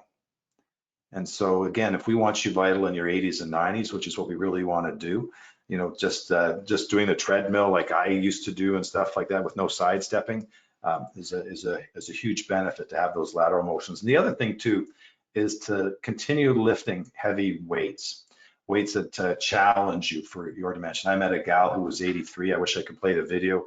I was in Disneyland 3 weeks ago, Pam, and I interviewed her at 11 o'clock at night when we're waiting for an Uber.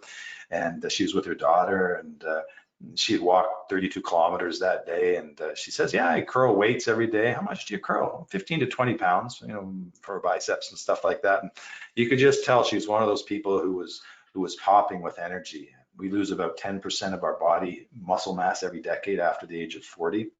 And so, you know, again, that vitality piece, we want to exercise every day. I'll come straight up with you. I don't come to you as a qualified person to give you that kind of advice, but you should be consulting somebody in that physical strengthening piece, you know, is certainly something to pay attention to. And if you're so bold in the comments, you know, has anybody found as they get older, it's a little harder to lift this up now. It can't run quite as fast, can't jog quite as fast, jump quite as high. And I'm just seeing heads nod. So we don't need to tell the specific stories perhaps, but we all get that. And unless we pay attention to that kind of cross training, it really becomes an absolute challenge for that. With the eye on time as well, can we go to the next slide? Because this is one I just wanted to make sure we got into, because this is the concept. It's often new for folks, and this is the one about your personal brand. And you know, this is how you would like to be described. And when I start coaching people, this is one of the first exercises that, you know, what 5 words would you want people to use to describe the way you live your work optional life? And you know, in the chat box, has anybody done that kind of exercise before? Just a yes or a no? Has you ever put down the 5 words that you would like people to use to describe you?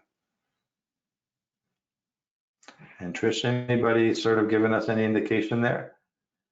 No, but I can tell you, I certainly haven't. Yeah. And it's a very introspective and thought-provoking piece. You know, I've got mine on a mirror over there, and it says positive, creative, authentic. You know, those are you know 5 words, and it's really tough to get down to 5 words. And if you do this exercise, it's part of the workbook that you've got in front of you, and it does force you to get down to those 5 words. And the reason we don't let it stay, say, at 10 words is because it gives you focus, increased focus. The fewer the words. And then we always ask the question, you know, if you put down that you're growth oriented and you want to learn, then we look into your life and find out, so where is that showing up in your life? You know, where is that learning piece actually showing up?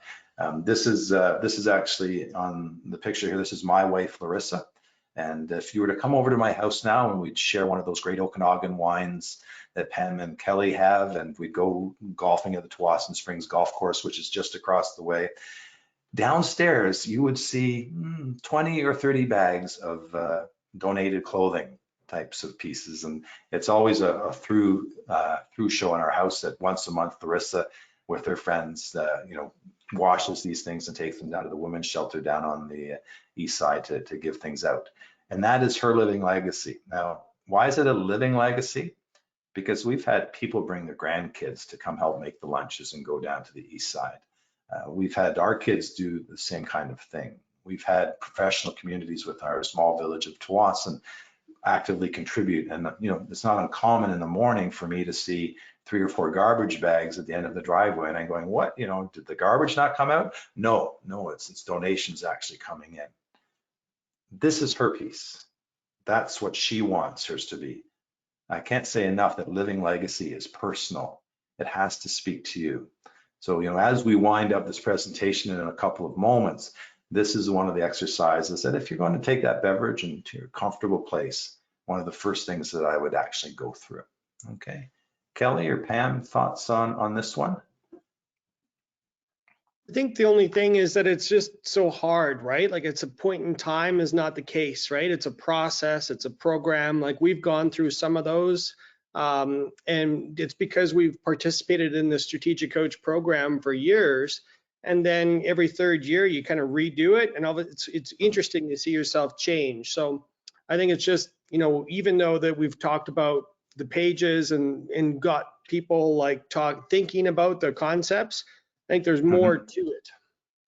Yeah. What we loved about this most of all is, you know, when we got to see it, and of course, you know, before we were even, you know, had a meeting with Scott, we actually got this book off of another person, which some of you have actually seen, which is Jane Blofis, which you guys have seen in some of the estate sessions kind of thing. And we were talking about, you know, some issues that we keep repeating with clients, that clients are like, where do I start? How do I do this? How do I get there? And she's like, oh, you know, you got to meet Scott for sure. Got to see this book. And me and Kelly started looking through this book and saying, like, we couldn't do this any better than this book does it. And that's where you start to partner with the people that have the experience and have the knowledge. And you know, we did some due diligence on Scott. We grilled him when we first met him. We had meetings with him, and we had more meetings with him and more meetings with him, and saying, you know, what and how does this work? How could it help our clients? How can we help, you know, bring this to our clients? How can we, you know, get clients working on this? Because it's great to have this book. But just like I know at one point I handed out an estate binder to people after a couple of our sessions, and then you ask people afterwards, what happened to it? Well, I got busy. Yeah. And it goes on the shelf. And so it's like we didn't prioritize this. So our goal today is to make sure that we take this book now with our clients and we prioritize it. So our goal was to make a program out of it and start saying, you know, how this is kind of part of our living legacy is seeing our clients live the best life they possibly can. And people hear it from us all the time as, you know, retirement isn't just, hey, I'm now leaving work. It's like, what's your purpose? Where are you going? What's your money going to be used for? What do you really want to do? Where do you really want to, you know, contribute to society? Where, you know, it's all of those circles that Scott's mentioning were exactly the questions that we'd all ask in a different way. And I think that's what we loved about Scott's wording in here is, you know, it brings this to you in a very different way than what we've kind of talked about, but it gets to the exact same end that we think everyone needs to do is think bigger about all of this stuff, because, you know, we have seen people who haven't, you know, and then all of a sudden they're not well, or they're bored, or they're, you know, it's like, what's next? You know, I'm gonna go have breakfast tomorrow. Yeah, and Pam, I think like, you know, the last few years have been a bit of a global reset, and we've heard literally from 90% or more of our clients that they don't want to continue the same path they're on, but they're unclear how to jump to a new path and design a more intentional trajectory, right? They've altered their trajectory. But Scott, what would be the next steps? Or let's turn it back to you in terms of like, you know, continuing on with what you've got remaining here. Yeah, fair enough then. If you can, Trish, if you can go down to one slide more. Social connection we've talked about. We'll go to the next one. So before I just answer what you're asking, Kelly, yeah, you know, wrapping up today in a big way here. One is create daily intentions for yourself. And by that, I mean, before you look at your phone and things like that, you know, take a moment, take 5 minutes and find out what do you want to get out of today, just to make sure you prioritize things that are of real value. Number two, I unplug to be your brightest. Get off technology. Get away from the screens. Put the phone elsewhere. I mean, there's books out there now, a book that shows that your phone's as addictive as heroin in terms of the way your brain responds to it. So you think clearly, you get clearer when you put your phone away. So once a week, tuck it away in a drawer, out of sight, out of mind. Maybe you're already doing that, and good on you.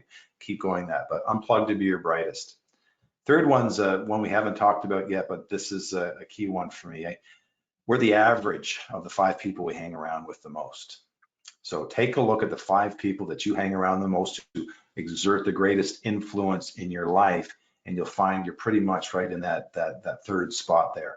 The question is that, are those the 5 people that are actually going to get you to the place that you want to go? And we're not talking about losing friends or anything like that. We're just talking about reapportioning time so that we can invite new people, new blood into our lives that are going to help us in these new directions. And the fourth one there is very much that growth mindset, that your work option in life, it's not about slowing down. It's not about thinking smaller. This is the biggest and best time of your life. And that's not hyperbole. That's not pomp and circumstance. That's exactly what it should be. You're going to have more time. You're going to have the same amount of energy physically and mentally. You have more resources. You have more wisdom. Why shouldn't it be the best time of your life? Okay. Kelly, have you asked how, if we continue working, go to the next slide then.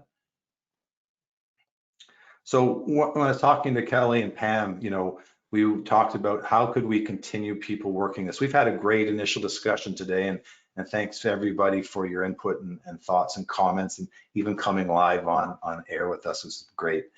They were trying to think of what, other than the workbook, if you want to take a deeper dive into things, could we put together? So, the question is, is what this mastermind group that we're talking about, is it for you? And, the idea is, if you really want to build a long, vital runway for yourself and really grasp the 6 foundations of what a great work option life looks like, it's worth your consideration. So what we've done, you can just put the whole slide out there, Trish. It's not, so that's good there. So what we put together in terms of a mastermind is we're going to have a group. It's going to be 10 or less, meet on a monthly basis, where we have guided discussions on different areas of getting to a vital, work optional life. We also have one-on-one coaching sessions. So we might cover purpose, for example, in our first one in April, and that will be the first one that we actually talk about. Well, then you have a one-on-one coaching session, because perhaps there's some things that are of a confidential nature that you only want to talk about with your coach, just like you would with Kelly and Pam. And then we also have an online academy, which is a group of really dynamic videos and worksheets that you can work through on your own that really supplement the other things that are going on there. I told Pam and Kelly, I said, I don't do sales well. They wanted to have this offering here. So, they asked if I could put a package together. That's why it's here before you. Kelly and Pam, can I turn it over to you if there's anything else that you want to say to them? Of course. Yeah. I think the most important thing is like, Trish, if you click once more, what you're getting for this session today is the session for $1,550. We are going to keep this open for a deal, and basically for you being here today, we're going to take another $100 off of that price.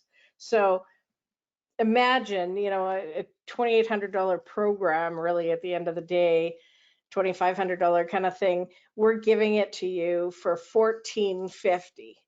And I think, but you have to sign up before the end of the month, because we're going to start this mastermind basically up right away. It's only going to be once a year. So, it's hard for everybody to prioritize this. So it's like, we want to take the time out now and say, you know what, this is a priority to us. This is a priority to our clients. We are going to prioritize this along with you, prioritize it as also part of your financial plan. And we're going to start saying, here's what we need from financial, because, we did hear from a few people, financial is really important, us making some of this, how do I make my money work for me? So that's going to be part of this whole process with Kelly and I, of helping you come up with that financial tool. Like Scott says, we got you on that. And, that's going to be all part of this, but the whole program itself, really run with us, with Scott, Scott really runs the majority of this program and shows you how to make this work for you and makes you actually not put this book on your shelf and go through it and actually do it. And, you know, we might have a few people that don't want to do it off the call, and that's fine too. But I think everyone that's here today is willing to make a commitment and willing to make a commitment to themselves. And I'm really proud of you guys for that. And I think, you know, I can't wait to work on this with you guys, because I think it's really awesome. And for this time commitment, money commitment, it's nothing for the rest of your life. So, Yeah, you know, I we're think excited about that. the Tower Group has like the financial plan and our methodology, and will continue supporting that. But we are not the experts on the non-financial aspects, right? And so then that's where we are excited to like meet Scott and the collaboration with Scott. And we'll be proceeding through this 6-month online virtual program as an attendee, right? And so we'll kind of be sharing and talking about experiences through that program. But this is a Scott-led online program for 6 months, and he can describe it, you know, better than ourselves. But each March, our intention is to say, okay, here's an invite to attend and sign up, and you'll have like your basically a small mastermind group where you'll be going through the program together. But Scott, what are we missing here? And just in terms of, you know, explaining and helping them understand what this invite is. What this is you can have all the information. And if I look on my shelf behind me, I've got a lot of things that I meant to dive into. They're really important to me, but things get busy. And so what this is really, this is the engine to get it started for you. And it's got deeper dives into each of the different aspects. It's got the one-on-one coaching, which I find is really insightful, because if we can find your purpose, things that you want to latch to, get some momentum on that, it's like everything else, you know, tends to fall in place. So I ask folks, you know, if you've signed up for something before and it's sat on your shelf, and you know, yes, you know, and I probably will again. This is one of those things. I don't know what's much more important than, you know, the next, without sounding too grand, 30, 40 years of your life, and finding that right direction. That's just pretty darn important. And, you know, 4 or 5 years ago, you know, I was fortunate enough to meet a coach who helped me figure out that mind switch with people who are working to work option life became my purpose on that. So if you want to, you know, sign up for this, you can contact Kelly or Pam. If you have questions about what this is, then, you know, what we're going to do is I'll share my email address. You can contact me or Pam and Kelly, you know, and we're happy to answer your questions. There's no hard sell on this at all. It's not meant to be. If it's for you, great. We're going to have an incredible time with it. If it's not, then, you know, that's okay as well. There's lots of information that's come forward. And the people basically that are watching the video, your cost will be $15.50. We really wanted to give it to somebody for an extra $100 off, because today you prioritized your time for us. And I think, you know, that's our little reward for you, because that's what this is all about, is prioritizing your time for you. And, you know, you took the time today for you, and you took the time today for us. So that's why we'll give you this little bit of discount. And just to let you know, next year when we actually do this, it will be the regular price. So this will just be the introductory price here for you guys today. Scott's done this for many, many years, charges way more money. And we got this deal today from him, which I think is really important for you. So that's because you said you give me a golf lesson, Pam. You said you give. Yeah, the numbers and the finances are almost the easy part, right? You know, and then it comes down to each person allocating their time, and we can maybe help with that a little. But a lot of these other non-financial aspects, you've packaged it well, and you've got a deep resource of those other materials. So it's interesting. It's an interesting path to kind of move forward, and we're definitely excited about the next 6 months. Yeah, we definitely trust and love what you've created, and I think people will be so excited about what you've done. So. Well, there's a mind switch book that's been written, and it's in the editor's hands now. So what I will do is, for anybody who does sign up for this round, we'll include a copy of the book. It's due for publication in July, which will be towards the end of our 6-month session with these folks. So, you know, that would be one other piece I'm just happy to toss in. Okay, so we've gone for 2 hours. Remember we said we were going to do 90 minutes? My gosh, thank you everybody for doing this. Do we have time for a couple of questions, if there are any, Trish, there? And these can be questions about everything. If you have to drop off, please drop off. And yeah, And we'll talk Yeah. to you guys more via email. And otherwise, if you'd like to stay on and talk to us, we'd Yeah. love to chat about this stuff. Yeah, Fair absolutely. enough then. I'm just checking here on the questions and nothing's come up just yet, but Paul has a question. So Paul, I'm going to put you on your mic here. Hopefully you don't mind.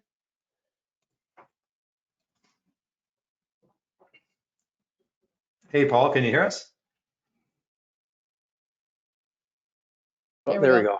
Sorry. There, got it. It was just a comment and I was just typing it in. Just a big thank you because I really appreciate all of your insights, each and every one of you, and Trish as well. I know your video is not up there too, but the insights and the straightforward workbook here. I did my homework on it, so I really appreciate you going through it and including it directly with you know, each slide and each thought.